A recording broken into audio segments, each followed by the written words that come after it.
Saudações, queridos estudantes! Como estão vocês? Tudo bem? Que situação complicada, hein, gente? Ter que ficar em casa, ter que ficar praticamente preso, né? Mas é necessário, né, gente? É necessário. A gente tem que seguir as recomendações científicas da Organização Mundial da Saúde, não é? Espero que vocês estejam todos muito bem, que estejam se cuidando, que estejam cuidando dos pais de vocês, tá? É um momento difícil, mas é um momento necessário, tá? É inclusive um momento de ser estoico, né? Vou mostrar por que depois aqui ao longo da exibição dos slides aqui com narração, que aliás eles vão compor o restante do conteúdo total, né? Que envolve, além desses slides, desse conteúdo, o conteúdo que foi apresentado para vocês lá no vídeo enviado anteriormente, enfim, que tem aquela primeira parte do conteúdo que corresponde ao eixo da teoria, né, proposto lá pelo Ferri. Então, com esse vídeo, né, a gente vai explicar o restante do conteúdo. Não é muito conteúdo, não é? Pouca coisa. É importante que vocês prestem muita atenção, que vocês assistam esse conteúdo, rodem esse vídeo mais de uma vez, enfim, para tirar as dúvidas, usar esse material para estudar, porque na próxima sexta-feira começam as provas, não é? Não se preocupem, a nossa prova vai ser uma prova um pouco mais tranquila, né? São 10 questões, mas todas de múltipla escolha. Vocês vão poder certamente consultar, não é? Mas eu gostaria muito que vocês lessem os textos, né? Lessem aquele texto polígrafo, né, que foi enviado lá aquela parte do livro do Luc Ferry, que vocês deem uma olhada, enfim, nesses vídeos, né, para fazerem uma prova muito boa, para tirarem 7 ou 70, né, de 70, eu gosto lá 100%, né, da prova, e assim já conquistar uma aprovação nesse bimestre, não é? Gente, o momento é a gente tentar transformar esse limão numa limonada, né? Como eu falei para uma outra turma, né? A gente tem que tentar, enfim, estoicamente, né, suportar essa dificuldade com dignidade, tentando não se abater, né? E tentando, enfim, fazer alguma coisa produtiva, alguma coisa de qualidade, alguma coisa que represente algum crescimento, né? Um crescimento intelectual, um crescimento espiritual para nós, né? Aproveitar esse contato que a gente vai ter agora mais de perto, né? E mais frequente, né? Com os pais, com a gente mesmo, né? Para olhar mais para dentro da gente mesmo, para procurar algo que a gente possa nos levar a um aperfeiçoamento, né? Isso é uma coisa muito importante, tá? Então eu vou agora em seguida passar então a apresentação dos slides. Volto a dizer, pouca coisa, né? Mas prestar atenção. Eu vou já a partir dessa semana, já a partir de hoje, quarta-feira, né? Falo hoje, mas na verdade ontem, né? Eu vou vou abrir lá para vocês um fórum, né? Para que vocês manifestem dúvidas, manifestem questões, enfim, tanto de ordem conceitual, do conteúdo, como também de questões que possam envolver aí aspectos técnicos, né,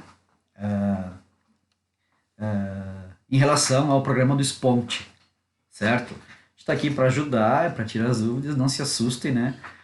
Estamos aqui para nos ajudar, certo, queridos? Então vamos lá, vamos dar início então ao restante do conteúdo, que vai envolver agora o eixo da ética e o eixo sabedoria-salvação. Fechei aqui.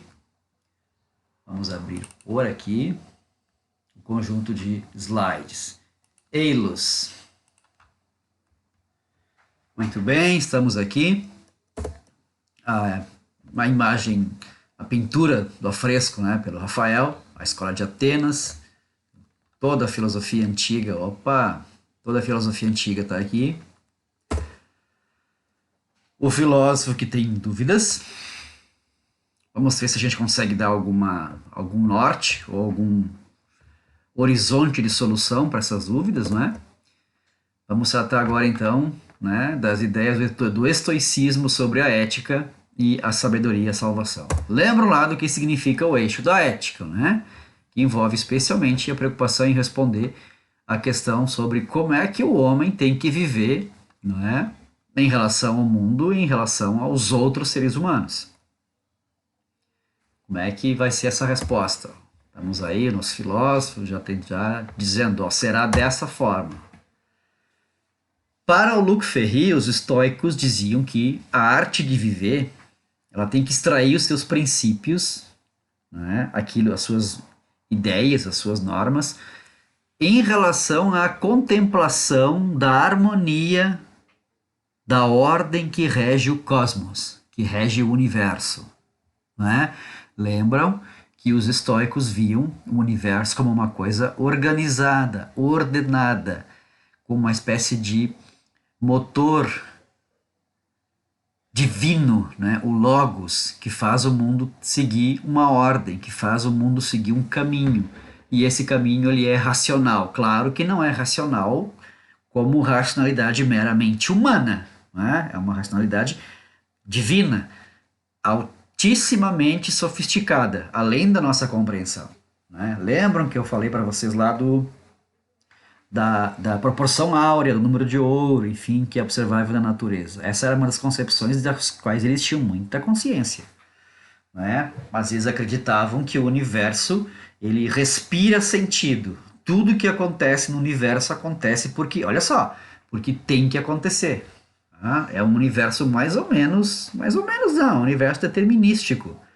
A gente pode não saber qual é o sentido das coisas que acontecem, mas elas cumprem uma função, elas cumprem um objetivo que tem a ver com a lógica de desenvolvimento do próprio universo, que obedece à lógica do logos divino, da alma divina.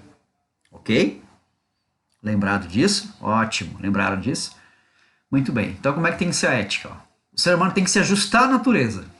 Tem que se ajustar à ordem cósmica e harmoniosa. Tá, mas como assim se ajustar à ordem cósmica e harmoniosa? O homem tem que aceitar o mundo tal como ele é, tal como ele se apresenta. Não adianta querer controlar as coisas do mundo.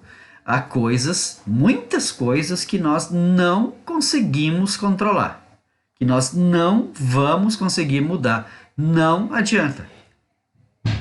Ah, eu não consigo escolher, por exemplo, quantos milímetros os meus cabelos vão crescer. Eu não consigo definir ou nem enxergar, por exemplo, o que está nas minhas costas. Ah, eu não consigo controlar o meu estômago para que ele, enfim, faça toda a mudança que ele tem que fazer na comida em preparação para ir para os intestinos que depois vão sugar a energia dessa comida que vai para o meu corpo. Eu não consigo controlar essas coisas. Nem o crescimento da minha unha eu controlo. Mas há algumas coisas que eu posso controlar. A gente vai ver em seguida. Ah. Como o ser humano participa da racionalidade cósmica, embora num nível muito inferior, ou seja, o homem também é inteligente, não tanto quanto o universo como um todo, mas o homem tem lá a sua inteligênciazinha, ele é não só racional, mas entre outras coisas racional. Então ele tem que se esforçar, tá, segundo os estoicos, para desenvolver essa racionalidade. O homem tem que se esforçar para desenvolver, desculpa, não só o intelecto, mas a capacidade de pensar e de se orientar pelo raciocínio, por um sentido, já que o próprio universo mostra essa ordem, mostra essa racionalidade, não é? Na natureza em geral. Coloquei umas figurinhas aqui, ó. Marco Aurélio foi imperador romano, e obras fantásticas que ele escreveu. Uma representação do Sêneca, que foi senador, já falei isso para vocês, né? Senador do imperador romano, que até veio antes do Marco Aurélio, o Nero, né, que teria incendiado Roma. O Sêneca passou muita dificuldade ao conviver com esse imperador. Inclusive mandou ele cometer suicídio. Nero mandou Sêneca cometer suicídio porque não gostou de algumas coisas lá que o Sêneca estava fazendo. Conviver com o Nero era uma coisa assustadora, e o Sêneca, como um grande estoico, soube se comportar muito bem diante dele, com dignidade. Coloquei aqui uma imagem de uma pessoa admirando o cosmo e de alguém, enfim, numa posição mais zen, né? Mais de, enfim, de sabedoria, e uma sabedoria que teria vindo da observação do universo. Vamos continuar. Agora, o que significa seguir essa racionalidade? O que isso tem a ver com a ética? A ética tem a ver com o quê? Com a relação com as pessoas. Né? Como é que eu tenho que conviver com as pessoas e comigo mesmo e com a natureza? Segundo a proposta estoica, a gente tem que se esforçar para seguir o raciocínio e não os impulsos, né, e nem as emoções de maneira cega. Fazer o que dá vontade, ceder aos impulsos, ceder às emoções, ceder à raiva, ceder completamente ao medo. Não é se entregar loucamente para as paixões. Não é assim. Tu tem que te orientar pelo raciocínio. Tem que te tornar virtuoso e conseguir desenvolver uma imperturbabilidade da alma, um autodomínio. O que é isso? Vamos ver. O que significa ser virtuoso e imperturbável? Significa aplicar um esforço para agir. Vou colocar todas as características. De maneira serena e desapegada. Não se apegar a nada material. Por quê? Porque as coisas materiais são transitórias, a gente envelhece e um dia a gente morre. Né? Passar uma vida inteira só se preocupando com o mundo material é uma vida nada sábia, porque a gente perde coisas importantes, que é o calor humano, que é o amor, que é o desenvolvimento intelectual, que é a compreensão do universo. Nos tornamos pessoas excessivamente materialistas e, para eles, certamente infelizes. Nós estaremos sendo controlados pelo quê? Pelas emoções, pelos impulsos. Eu quero ser rico, eu quero ter satisfação material, quero ter poderes, quero ter poder, mas tu não controla isso. Tu não controla totalmente isso. Tu sempre vai depender de alguém para conseguir isso. Tu não consegue enriquecer sozinho. Então tu não consegue controlar se tu vai ou não ser rico. Mas está no teu controle tu ser alguém sereno e desapegado. Não quer dizer que não vai fazer nada. Vai lutar sim, mas não se apavorar se conseguiu e nem se apavorar se não conseguiu. É viver de maneira equilibrada. É tentar ser racional, que é pensar antes de agir. É ser justo, se esforçar para ser justo consigo mesmo e na relação com os outros. Percebam que em tudo isso aqui tem um certo, digamos assim, motor que é racional. É pensar, é ser resiliente. O que quer dizer isso? É tu conseguir se adaptar às mudanças, é superar os obstáculos ou, no mínimo, resistir à pressão de situações difíceis. Olha só que coisa apropriada, né? Nós temos que ser resilientes nesse momento, né? Da Covid-19, do coronavírus. Tem que resistir, não pode se apavorar, tem que ser disciplinado, tem que, enfim, encarar o que está acontecendo, enfrentar essas mudanças com serenidade, mas também sem fugir, sem sair correndo, não é? E pensar antes de agir em relação ao que está acontecendo. Tem que se orientar pelo raciocínio, pela razão. Não se deixar dominar pelas emoções e impulsos. É não ficar triste diante das coisas, ou tentar se esforçar para não ficar excessivamente triste. É não agir cegamente pelo desejo de vingança. É não fazer o que a emoção dita, sem que tenha uma orientação da razão. É não se deixar levar pelo impulso. Isso é difícil, gente. Ninguém nasce assim. Se torna assim ao longo da vida. É assim que a pessoa deve agir em relação aos outros. Valorizar o instante. Cada instante que a gente está nesse universo tem que ser aproveitado, tem que ser bem vivido. Instante nunca mais volta. Então é aproveitar o que a vida nos traz, tentar aprender com ela. E a noção de ataraxia. Aqui tem, até botei em grego, ataraxia. Seria a ausência de inquietude. Tu tem que tentar se tornar mais manso, mais sereno. Tem que tentar não se deixar bater, se deixar levar ou se preocupar demais pelas coisas e ter tranquilidade de ânimo. É alguém que não se deixa perturbar. Tá diante de uma dificuldade, não se apavora, não se preocupa. O que é preocupar, né? É se ocupar antes, é ficar pensando. Tenta fazer um esforço para botar a coisa no papel, para pensar antes e depois tentar resolver e seguir um plano racional. Simples. Parece, né? Simples, né? Mas isso que é tu conduzir uma vida virtuosa, né? Percebo que, em geral, aqui há uma ideia muito forte de tu controlar os impulsos, tu controlar as emoções, e tu te tornar senhor de ti mesmo. E não se tornar senhor dos teus impulsos, ou melhor, não deixar que os impulsos e as tuas emoções sejam senhoras de ti, que te governem, né? Lembram que a gente escuta muito, fulano perdeu a cabeça, né? O que quer dizer perdeu a cabeça? Ele se deixou levar pelas emoções e impulso. Agora vai acontecer qualquer coisa. É uma coisa imprevisível que vai acontecer com ele, né? Quando a pessoa se deixa dominar pelas emoções, pelos impulsos, pelos sentimentos, enfim. Vejam bem que eles não estão dizendo assim, tu tem que tu não deve ter emoções. Não, tu deve tê-las, mas tu tem que guiar a manifestação delas pela razão, pelo raciocínio. Isso é seguir o curso do universo, porque o universo é racional. Tá? Então, o virtuoso é aquele que é, no fundo, uma pessoa equilibrada, uma pessoa que se esforça por ser serena, que se esforça por pensar antes de agir, que se esforça por ser justa, que não se deixa dominar, ou se esforça, né, para não se deixar dominar pelas dificuldades da vida. Né? Perdeu dinheiro, perdeu tudo, morreu alguém que ele amava, né? O que um estoico te diria diante de uma situação como essa? Olha, tu não pode controlar essas coisas, né?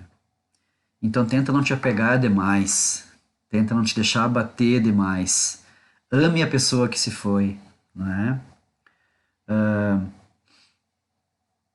Lembre daquilo que ela te ensinou, aquilo dos bons momentos que vocês viveram, não é? Mas lembre-se que não, assim como ela foi, você também irá. Todos nós iremos. Isso a gente não pode controlar. O que a gente pode controlar é nós mesmos, a nossa atitude diante do mundo. E quanto mais a gente controla a nossa atitude diante do mundo, mais dignidade a gente constrói, não é? Então, virtude para eles, ser imperturbável. Ninguém nasce assim, é um esforço de vida, é um esforço em que a gente procura agir dessa forma ao longo do tempo, até que isso se transforme numa coisa habitual e nós vamos nos tornar, então, virtuosos e naturalmente, ou melhor dizendo, com a prática, vamos nos tornar pessoas serenas, equilibradas, não é? Mais racionais, não robôs, tá? Mas mais racionais e com a atitude adequada diante da vida, diante dos problemas, porque todos nós, querendo ou não, no futuro enfrentaremos frustrações. Conseguiremos ganhar muitas batalhas, mas também vamos ter frustrações. E temos que nos esforçar para não nos deixarmos dominar por elas. Né? Então dá para dizer que o estoicismo é a filosofia da dignidade.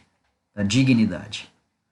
Não é? Eu sempre usava um exemplo em outros anos aí de um japonês, né? Por exemplo, ele construiu lá uma casa com muito esforço, uma casa à beira-mar, daqui a pouco veio um maremoto e, enfim, um tsunami lá destruiu toda a casa dele.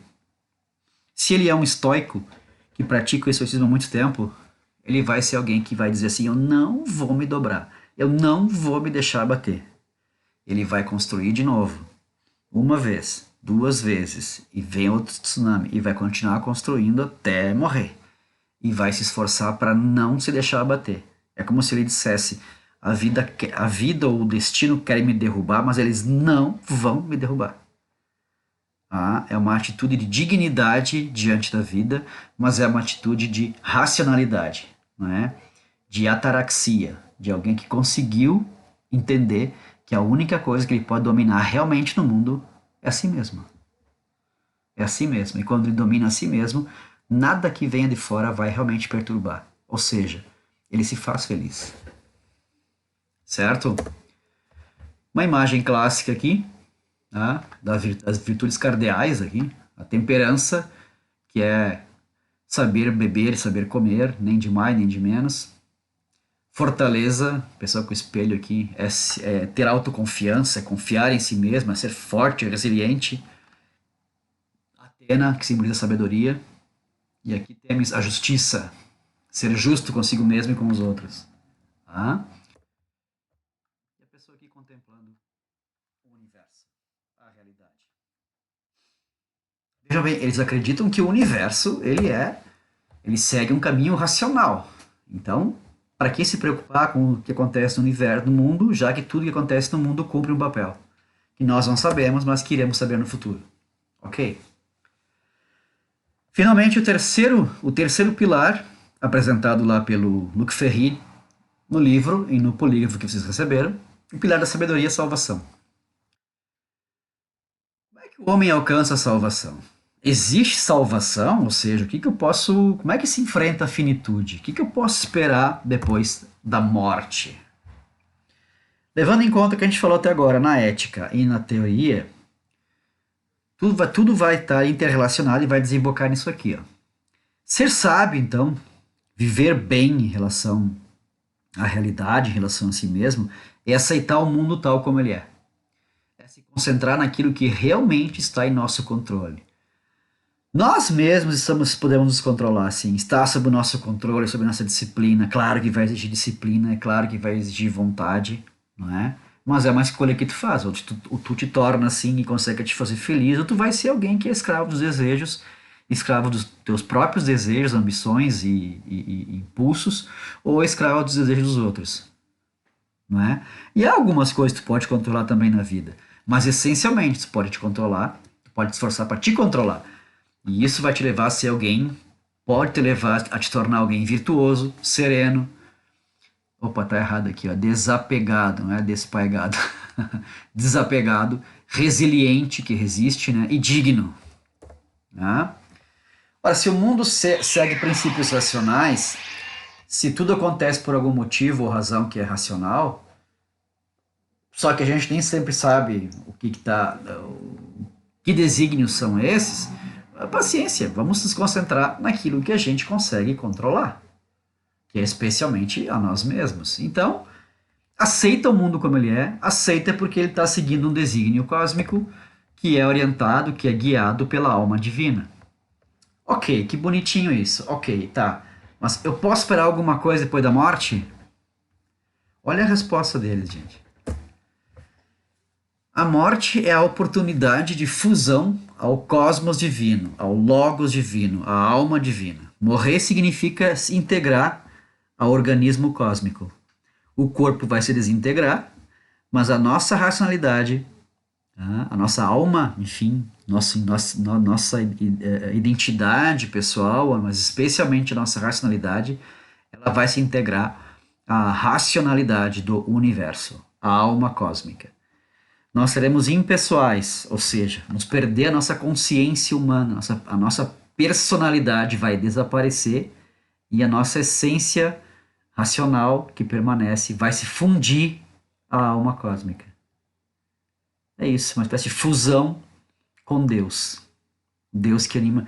Se a gente fosse tentar usar uma linguagem mais próxima da nossa realidade de hoje, é como se nós fôssemos nos fundir a Deus. Não é? Percebam que isso aqui é uma visão que se desenvolveu muito antes de Cristo, né? Muito antes de Cristo. Né? Aqui para esses gregos estoicos, tu morre, a tua essência divina se integra à natureza cósmica. Né? Existe sim alguma coisa dentro de nós, uma essência, talvez semidivina, mas que vai se fundir à divindade que é o motor do universo. É dessa forma que eles viam. Estranho, né? E todos nós, enfim, teríamos esse destino. Não é? Coloquei imagens aqui associadas à morte, uma esperança, enfim, fusão com Deus e tal. Só que é uma salvação que não anima muito, né? Esse celular. Que não anima muito, né? Estranho, né? Será que, poxa, eu vou perder a noção de mim mesmo, me integrar a Deus, enfim, ao motor do universo? Estranho. Como a gente vai ver no próximo bimestre, o cristianismo, que de alguma forma vai ter uma relação com a filosofia, vai trazer uma outra concepção. Mas que a gente vai ver no segundo bimestre. E vai ser uma concepção muito diferente dessa. E talvez muito mais animadora. Tá? Que vai influenciar a cultura até os dias de hoje. Certo, pessoal? Espero que vocês tenham compreendido. Caso não tenham compreendido, mandem lá as dúvidas de vocês lá pelo Sponte. Né? Não sei se eu já falei, mas enfim, se eu não falei, eu reforço agora. E falo agora, enfim, caso não tenha falado. Se já falei, reforço. A partir de quarta-feira eu vou então disponibilizar lá um fórum para que vocês manifestem as questões que vocês tenham em relação à matéria, em relação aos conteúdos, aos conceitos, e também algumas questões técnicas sobre as quais a gente possa ajudar. em relação a quais a gente possa ajudar. Certo, meus queridos? Então continuem se cuidando.